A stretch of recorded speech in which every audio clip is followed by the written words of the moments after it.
Hey, it's Michael Knight, the New York Cowboy here, bringing you another exciting episode from the Street Stories NYC series. Tonight, our story is taken from the book The Animal Shelter, and it's entitled Hunter.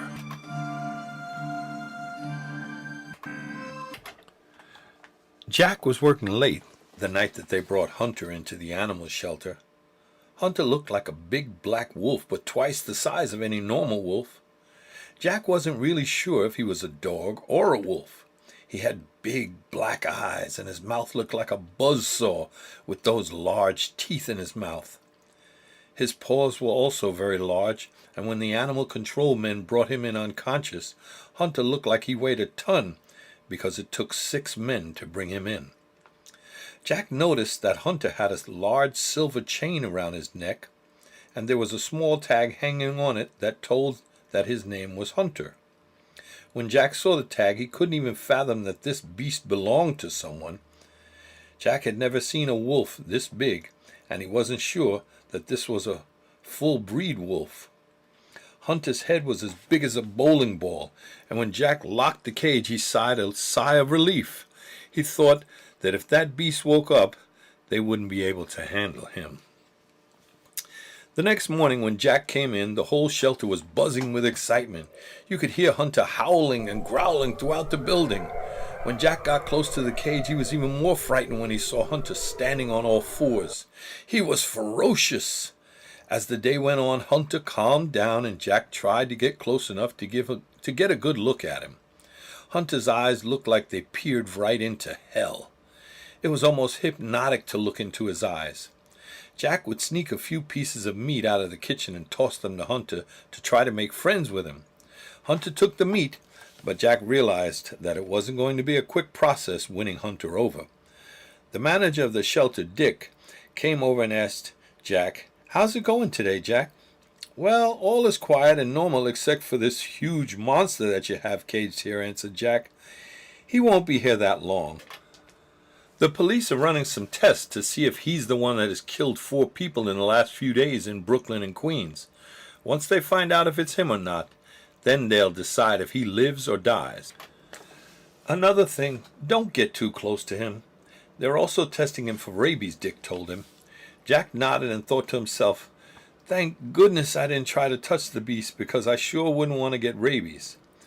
Most employees at the shelter were required to get the vaccine for rabies at the time that they were hired. Dick told Jack just before he left that he would like to talk to him later in his office after lunch. Jack said okay and thought, what is he going to break my chops about now? Just then a woman came into the office and announced, "My name is Gypsy. Do you have my baby here?" Dick looked up at her and figured that she meant a cat or a dog, and he said, "What does your pet look like, ma'am?" "He's a very large wolf with a solid silver chain around his neck," she answered. Dick couldn't believe his ears. "Well, that animal is under investigation. I'm afraid that I can't let you near him until I hear from the NYPD," said Dick. "Please, sir, you have to let him out of here. He can't stay in that form for so long," said Gypsy. "I can't say that I understand why anyone would keep a giant wolf like that for a pet, but here in New York, I expect anything," said Dick. She grabbed his hand and looked at the palm of his hand, and her eyes widened. "You are the next one. Please, just let me take him out of here," said Gypsy. "Listen, ma'am, he's safe in here, and we have to make sure that he doesn't have a disease and that he's not responsible for the death of some people," responded Dick. "He's like my son, like a member of the family," she said as she began to cry. "Give me your phone number and I will let you know as soon as I know something," said Dick. "It will be too late then. You must make sure to take the silver chain from around his neck when he's sleeping before anything else can happen. The mark in your hand means that you are a direct descendant of my people and you are in danger." "Do you have family from Transylvania?" asked Gypsy. "I do, but how could you know that?" asked Dick. "There's no time. Just do as I ask," she said as she turned and scurried out of the door. Dick watched as she left, and he shook his head and said, "Now I've seen and heard it all." The day turned to night, and Dick decided to take a look at Hunter. When he got to the cage, he could see that the animal was sleeping. He thought about the old woman's words as he gazed at the silver chain around the wolf's neck. He started towards the door when he heard a deep rumbling growl, and by the time he could jump back, Hunter was at the cage door snapping at him. Dick could just envision those large canines ripping into his flesh, and he shuddered. That old lady was crazy anyway. What was I thinking? He asked himself. Jack came by to see what the commotion was, and Jack reminded Dick that he had said he wanted to see him in his office. It had completely slipped his mind, but now that Jack refreshed his memory, Dick said, "Okay, we can take care of that now." Jack followed Dick into the office, and Dick said, "Have a seat, Jack." "So what's up?" asked Jack. "Well, Jack, you haven't been with us very long, and in that short time there have been numerous complaints about your work and your treatment of the animals," said Dick. Jack jumped up out of his chair and shouted, "I'm a damn good worker, and these are just animals that nobody wants in this dump." Dick looked at him calmly and said, "I'm sorry that you feel that way, but I think it's best that you gather up your belongings and move on." Jack was furious. He said, "I'm going to need my money tonight so that I don't have to come back here ever again." "Well, the checks will be delivered later this evening, so if you'd like, you can come back and pick up your check in the morning," responded Dick. "No! I'll be back later to get my money," said Jack angrily. The phone rang and interrupted Dick, and Jack walked out of the room. The police were on the phone, and they told Dick that they would be by late that night because the lab needed another sample of blood from Hunter because they found something strange in his blood. Dick wasn't watching Jack as he went down by Hunter's cage. The animal was laying down in the back of the cage, and Jack tossed him a couple pieces of meat. "I need you to do something for me, big fella," said Jack as if the animal understood him. He tossed in 2 more pieces of meat, and he unlocked the cage and opened the door just a little bit. He quickly ran and got his belongings. He told Dick, "I'll be back about 10 for my money," as he exited the building. In a little while Dick went to check on the animals and make his rounds. As he rounded the corner, he could see that one cage door was wide open. He trembled, and his blood froze in his veins as he realized that it was Hunter's cage. Dick turned to run back to the office to call 911 when he heard the sound of large paws running behind him. Dick ran as fast as he could to get into the office, but before he could close the door, Hunter was inside the door. Dick tried to make it to the bathroom where he could lock himself in until help came, but before he could close the door, Hunter bit down deeply into his calf muscle. "Arrgh!" screamed Dick.